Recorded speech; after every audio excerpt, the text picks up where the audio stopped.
നമസ്കാരം. നമ്മുടെ പുതിയൊരു വീഡിയോയിലേക്ക് എല്ലാവർക്കും സ്വാഗതം. നാരായണീയം നമ്മൾ കുഞ്ഞ് വയറ്റിലായിരിക്കുന്ന സമയത്ത് ചൊല്ലിയാൽ, അഥവാ നമ്മൾ പ്രഗ്നൻ്റ് ആയിരിക്കുന്ന സമയത്ത് നമ്മൾ ചൊല്ലുകയാണെങ്കിൽ കുട്ടി വളരെ പെട്ടെന്ന് തന്നെ സംസാരിക്കും എന്നതിനൊരു ഉദാഹരണമാണ് എൻ്റെ കുഞ്ഞ്. എൻ്റെ കുട്ടിക്കിപ്പോൾ 1 വയസ്സും 7 മാസവും കഴിഞ്ഞിട്ടേ ഉള്ളൂ.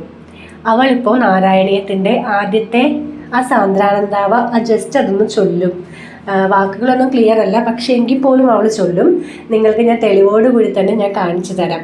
നമ്മൾ ഗർഭാവസ്ഥയിലായിരിക്കുമ്പോൾ നമ്മൾ നാരായണീയം ചൊല്ലുകയാണെങ്കിൽ അതിൻ്റെ പുണ്യം നമ്മുടെ കുഞ്ഞിന് കിട്ടും എന്ന് പറയുന്നത് വളരെ ശരിയായിട്ടൊരു കാര്യമാണ്. അവളിപ്പോൾ സംസാരിച്ച് തുടങ്ങിയിട്ടേ ഉള്ളൂ. ഞാൻ നിങ്ങൾക്ക് അത് കേൾപ്പിച്ചു തരാം കേട്ടോ. പഠിക്കും. സാന്ദ്രാനന്ദാവ അനുപമിതം കാലദേശാവ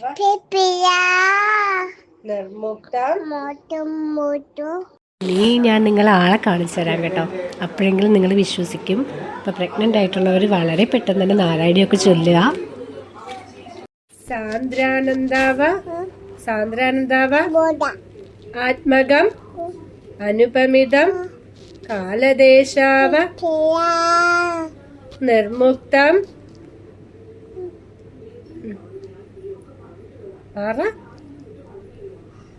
അതായത് നമ്മൾ ഫുൾ ടൈം നമ്മൾ ഈ നാരായണീയം ഇതേപോലുള്ള ശ്ലോകങ്ങളൊക്കെ ചൊല്ലുന്നത് കൊണ്ട് നമ്മുടെ കുഞ്ഞ് നമ്മുടെ ഗർഭാവസ്ഥയിൽ തന്നെ വളരെയധികം കോൺസെൻട്രേഷനുള്ള ഒരു കുഞ്ഞായിട്ട് മാറും. അതുകൊണ്ട് തന്നെ അവർ ആ ഒരു വയസ്സ് 1.5 വയസ്സോടുകൂടി തന്നെ സംസാരിക്കാൻ തുടങ്ങും. അവർ കാര്യങ്ങൾ പെട്ടെന്ന് ഗ്രാസ്പ് ചെയ്യാനായിട്ട് പഠിക്കും. അപ്പോൾ ഇപ്പോൾ പ്രഗ്നൻ്റ് ആയിട്ടിരിക്കുന്ന ആളുകൾ എല്ലാവരും തന്നെ നാരായണീയം ശ്രവിക്കുകയോ അല്ലെങ്കിൽ പഠിക്കുകയോ ചെയ്യുക. നിങ്ങളുടെ കുഞ്ഞിന് ഗുണം ചെയ്യും.